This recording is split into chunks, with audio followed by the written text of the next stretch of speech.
Dios les bendiga, estimados hermanos y amigos.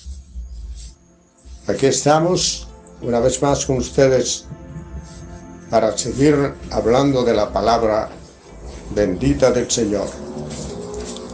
En esta noche vamos a hablar bajo el tema de la libertad. Lo que es la libertad. Cuando hablamos de libertad, hay un adagio jurídico que dice que libertad es hacer solo aquellas cosas que la ley permite. Decía Montesquieu que la libertad consiste en que un ciudadano pueda hacer todo lo que hace y que otro ciudadano no lo pueda impedir, porque está bajo la ley y la ley lo protege. Pero no puede haber acepción de persona, no la puede haber. Decía Marco Tulio Cicerón que la libertad debe ser como son los ríos. Que los ríos tienen la libertad de correr por su cauce todo el tiempo, pero si se salen de su cauce, entonces corren el riesgo de estancarse y convertirse en lodo. La libertad tiene que ser igual para todos, porque si hay un ciudadano que puede hacer cosas fuera de la ley, entonces no hay tal libertad, porque los otros pueden hacer otro tanto. Decía Chateaubriand en el mensaje que dio en el año de 1811 en la Academia Francesa, él decía que la libertad es tan amiga de las ciencias, es tan amiga naturalmente de las ciencias y de las letras, de tal modo que se refugia en ellas cuando es desterrada de los pueblos.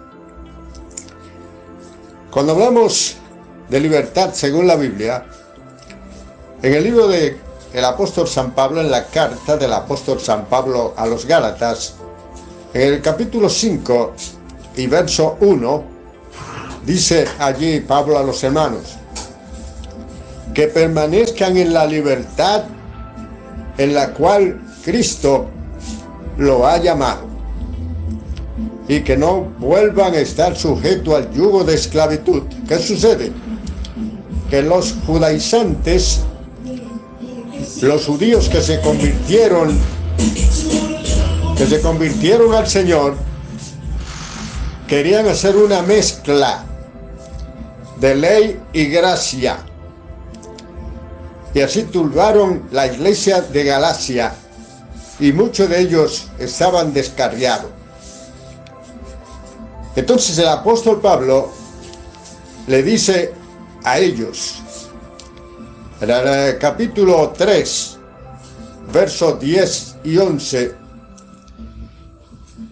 que todo aquel que depende de las obras de la ley está bajo maldición, citando a Deuteronomio capítulo 27 y verso 26.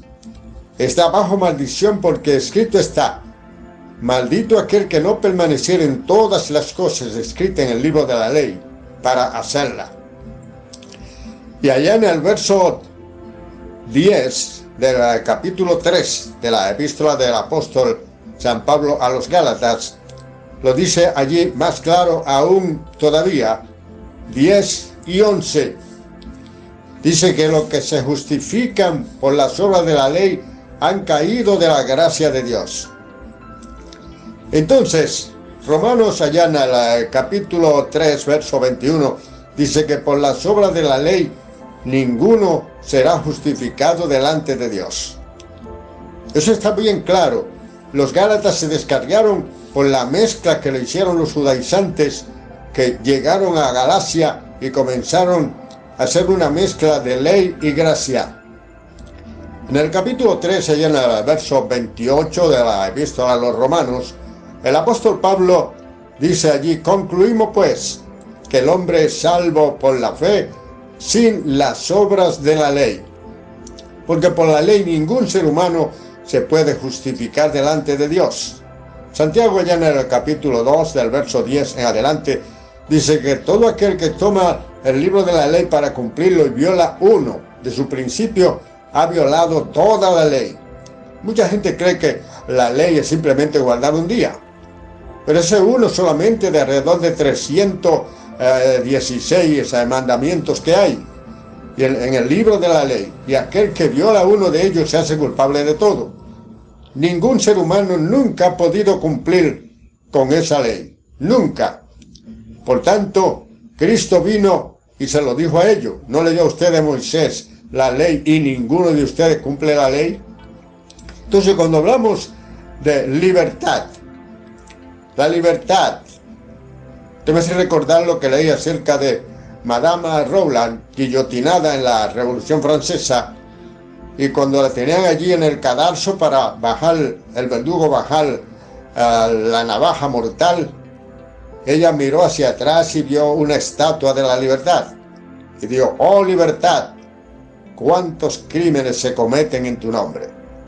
Y realmente los crímenes más horribles que manchan las páginas de la historia se han cometido en nombre de lo más sagrado, de la justicia, de la libertad y de la religión. Son las cosas sagradas, pero en nombre de ellas se han convertido muchos en verdugo, y tratando de aplicar la ley, la justicia, la religiosidad, han matado a cientos de miles o a millones de personas simplemente porque no convergían con sus ideas religiosas. Y si no, no tienen que irse a la historia y buscar lo que pasó el 24 del mes de octubre del año de 1572 en Bohemia, Francia, donde entraron los sacerdotes jesuitas y la familia de los Habsburgo en Francia y mataron a todos los albigenses, conocidos como los hugonotes, en Francia. ¿Por qué? Simplemente porque eran cristianos evangélicos y no convergían con la doctrina de la Iglesia Católica Romana. Y mataron a tantas personas que dice que la sangre corría por la calle de la cantidad de personas que mataron en un día. Miles de albigenses o hugonotes, como se le llamaba. Y todo lo hicieron ellos, dizque en nombre de Dios, porque los crímenes más horribles que se han cometido se cometen en nombre de las cosas más sagradas, de la justicia, de la libertad y de la religión. Entonces, el apóstol Pablo nos habla en Romanos capítulo 6, allá en el verso 13, y nos dice allí claramente que el Señor nos ha llamado a libertad, a ser libre, solo que no tengáis la libertad como ocasión para la carne, sino servíos por amor los unos a los otros. La libertad no es libertinaje. Decía Marco Tulio Cicerón que libertad no es libertinaje. Libertinaje cuando se pasan los límites, cuando se rebasan los límites de la libertad y se corrompe la libertad. Libertad de expresión y difusión del pensamiento, pero aún la libertad que tenemos de hablar y pensar y decir tiene que tener su límite, porque donde terminan mis derechos comienzan los de los demás. Entonces es una cosa que está escrita, como dijo el benemérito de las Américas, Benito Juárez, el mexicano: el respeto al derecho ajeno es la paz. Es una de las frases más célebres que se han dicho en la historia. El respeto al derecho ajeno es la paz. Entonces, eso trae libertad, no libertinaje. La libertad es algo precioso que no se puede negociar bajo ningún concepto. Bajo ningún concepto se puede negociar esa libertad. Los Gálatas cayeron de nuevo de la gracia de Dios. Y el apóstol Pablo le habla a ellos que si somos guiados por el Espíritu, no estamos bajo la ley. Gálatas capítulo 5, por allá por el verso 17 y 18. Si estamos bajo el Espíritu, somos guiados por el Espíritu, no estamos bajo la ley. La ley fue dada para el pueblo de Israel y para una época exclusivamente. Malaquías, allá en el capítulo 4, verso 4, adelante nos dice así mismo: acordaos de la ley de Moisés mi siervo, dada como mandamiento perpetuo para todo Israel. De manera entonces que es una ley para aquel pueblo. Si buscamos al capítulo 15 del libro de los Hechos de los Apóstoles, encontramos el primer concilio que se reunió en Jerusalén para ventilar el mismo problema que hubo en Galacia, solo que en Jerusalén se le anduvo a tiempo y pudieron salvaguardar la iglesia. Los judaizantes también estaban mezclando gracia y ley. Y entonces se reúne el concilio para ventilar el asunto, porque los judaizantes le decían a los gentiles que si no guardaban la ley, si no se circuncidaban, entonces no podían ser salvos. Pero el apóstol Pablo en el capítulo 5 y versos 2 y 3 le dice a los Gálatas: si os circuncidáis, de nada os aprovechará Cristo. Y digo que todo hombre que se circuncida está obligado a guardar toda la ley. No solamente un día, no solamente un mandamiento, toda la ley, todos los mandamientos. No puede violar ninguno de ellos. Todo es todo. Alguna gente pierde la noción de la libertad. Recuerdo algo que leí de un joven llamado Rubén Johnson. Estaba condenado a cadena perpetua. Y este Rubén Johnson había perdido toda la noción de la libertad. Pero como los presidentes tienen la facultad de indultar a cualquier prisionero, eso está en la Constitución, inclusive de este país. El presidente de este país tiene la facultad de indultar a cualquier preso, no importa lo que haya hecho. Eso lo tiene, está en la Constitución. Por lo tanto, el presidente indultó a aquel joven llamado Rubén Johnson y envió un mensajero con el indulto firmado por el presidente. Y él fue donde estaba reunido con varios prisioneros y preguntó quién era Rubén Johnson. Y él le dijeron: mira, es a ti que te llaman. Y cuando él dijo: ¿a mí para qué? Entonces el que llevó el certificado le dijo: se te ha concedido un indulto para que salga. Y él se quedó sentado como que no era con él. Había perdido la noción de la libertad. Y hay mucha gente que está tan inmerso en la vida pecaminosa que ha perdido realmente el sentir de ser algún día libre. Están aclimatados a la esclavitud del pecado. Pero Cristo llama para libertarnos. En el capítulo 8, versos 31 y 32 del Evangelio según San Juan, Cristo dijo: si mi palabra permanece en vosotros, seréis verdaderamente mis discípulos, y conoceréis la verdad, y la verdad os hará libre.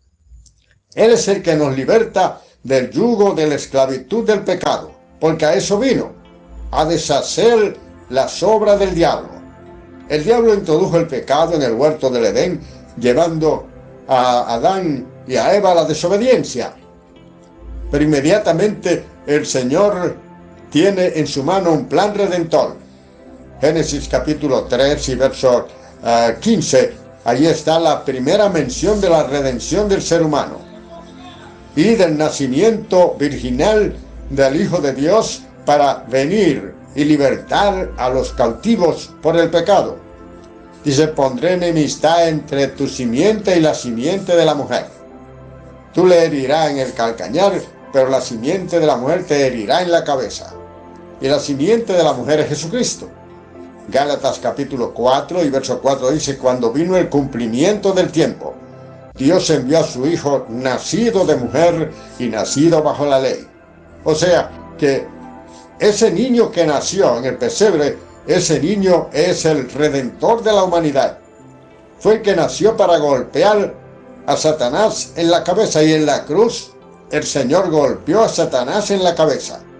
Estando allí en la cruz, según Juan capítulo 19, allá en el verso 30, allí dice el apóstol, hablando bien claro y sencillo, el Señor dijo, consumado es. Que quiere decir, he terminado la obra que me diste que hiciese. Viene del griego tetelestai, el pago completo de una deuda.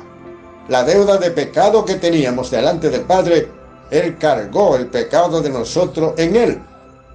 Por eso es que el apóstol dice que todo aquel que vive por la ley está bajo maldición, porque escrito está, maldito todo aquel que toma la ley para cumplirla y desobedece un punto.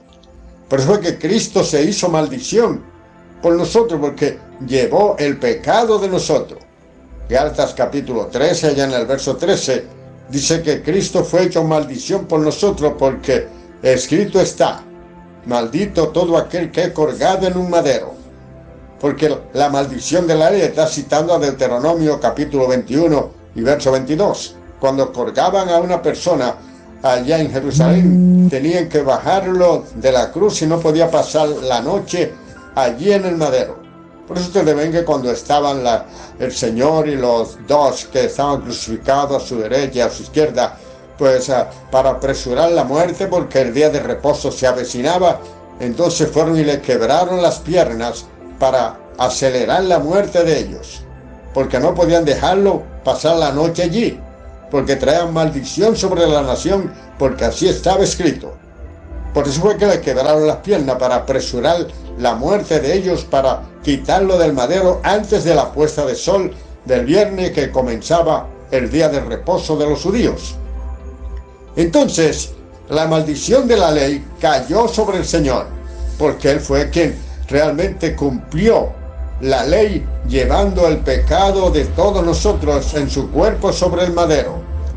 Ahí fue crucificado para que nosotros fuésemos libres del pecado en que estábamos atados.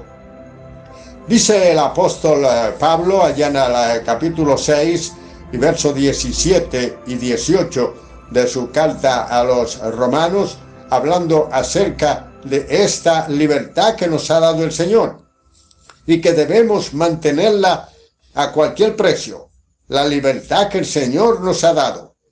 Porque aquel que es guiado por el Espíritu de Dios no está bajo la ley. Dice Gálatas 5:18, no está bajo la ley.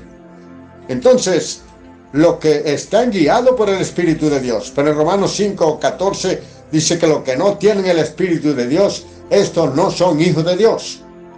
Entonces, aquellos que buscan justificarse por medio de las obras de la ley, entonces están exentos de esta gracia, porque no puede haber esa gracia y la ley junta. En Efesios, allá en el capítulo 2 y versos 4 y 5, nos habla claramente acerca de esto, que el Señor nos dio vida a nosotros cuando estábamos muertos en delitos y pecados. Y en el verso 8 y 9 dice, porque por gracia sois salvos, por medio de la fe. Y esto no es de vosotros, pues es un don de Dios, no por obra, para que nadie se gloríe, para que nadie se crea bueno, porque bueno no hay ni uno. El Señor se lo dijo al joven rico cuando llegó allí, maestro bueno, ¿qué bien haré para heredar la vida eterna? El Señor dijo, ¿por qué me llama bueno? Ninguno hay bueno sino solo Dios. Los mandamientos, ¿sabes? No matarás, no adulterarás, honra a tu padre y a tu madre, no digas falso testimonio, no mintáis. Y él dijo, todo eso lo he guardado desde mi juventud. Entonces el Señor le dijo, una cosa te falta.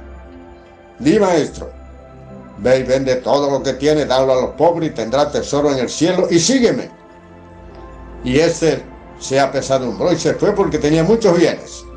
Entonces él dice, cuán difícilmente entrarán en el reino de los cielos los que tienen riqueza.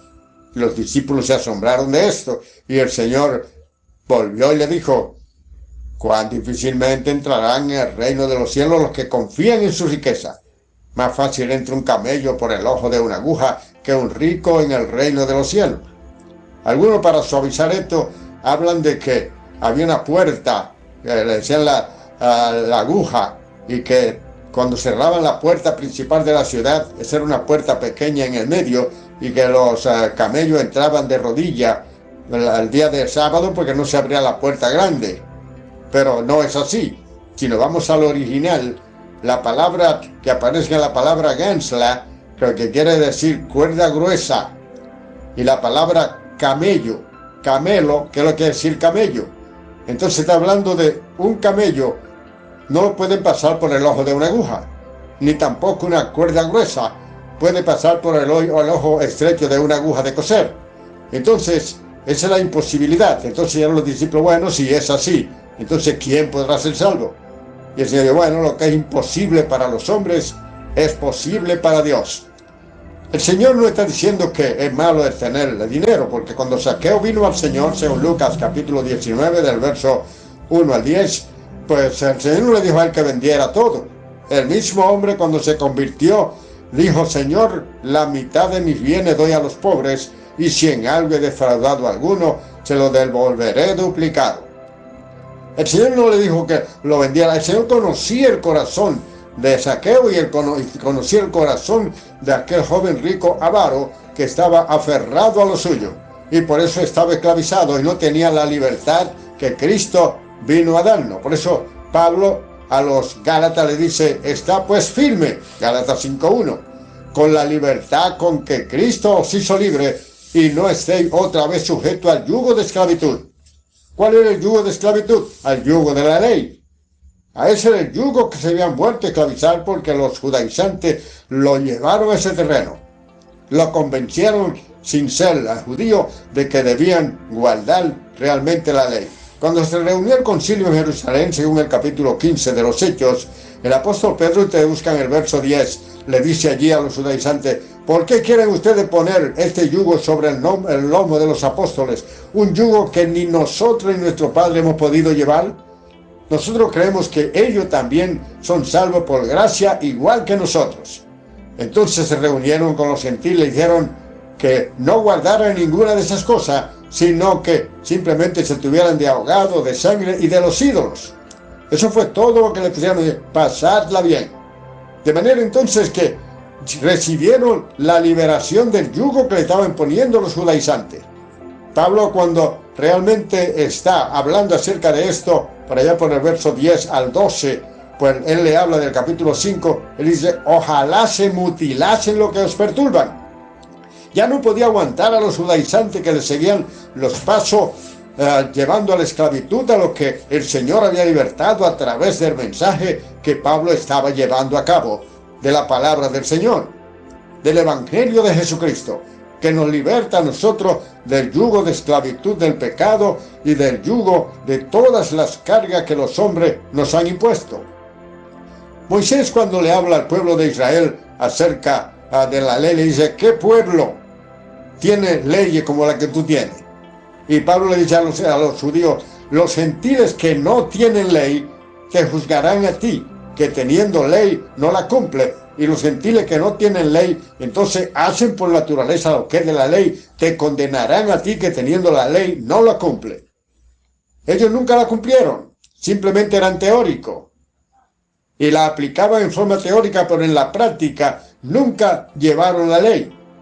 El Señor se los restrega en su cara muchas veces a ellos por lo que estaban insinuando, realmente dañando a la gente. Mateo capítulo 15 y verso 1 dice que el Señor andaba con los discípulos en el día de reposo por los sembrados, y ellos cogían espiga y la retregaban con la mano y la comían. De una vez los fariseos, que andaban siempre al acecho, le dijeron, Señor, ¿por qué tus discípulos quebrantan las tradiciones de los ancianos? Y el Señor le dijo, ¿y por qué ustedes también están farseando, están anulando la palabra de Dios con vuestras tradiciones? Porque Moisés dijo, a través de la palabra, le dijo al pueblo que honraran a su padre y a su madre. Y sin embargo, ustedes dicen que basta que el hombre diga, es mi ofrenda a Dios todo aquello, aunque pudiera ayudarlo, y ya no tienen que honrar a su padre y a su madre. Esto era porque maliciosamente decían que todos sus bienes estaban consagrados al templo cuando ellos murieran. Pero mientras estaban vivos, todo lo que tenían lo utilizaban y lo gastaban ellos. Pero ahora, para no tener ningún compromiso ni con sus padres ni con nadie, decían que lo de ellos eran cosa consagrada al templo para el Señor. Pero sin embargo eran ellos que la utilizaban mientras vivían. Y así violaban la palabra del Señor. El Señor dijo: hipócrita, bien profetizó Isaías de vosotros. Este pueblo de labio me honra, pero su corazón está lejos de mí, enseñando como doctrina mandamiento de hombre, pues en vano me honran. Entonces, esta libertad a que el Señor nos ha llamado, no podemos dejarnos imponer el yugo de nadie ni de ningún tipo de secta o religión.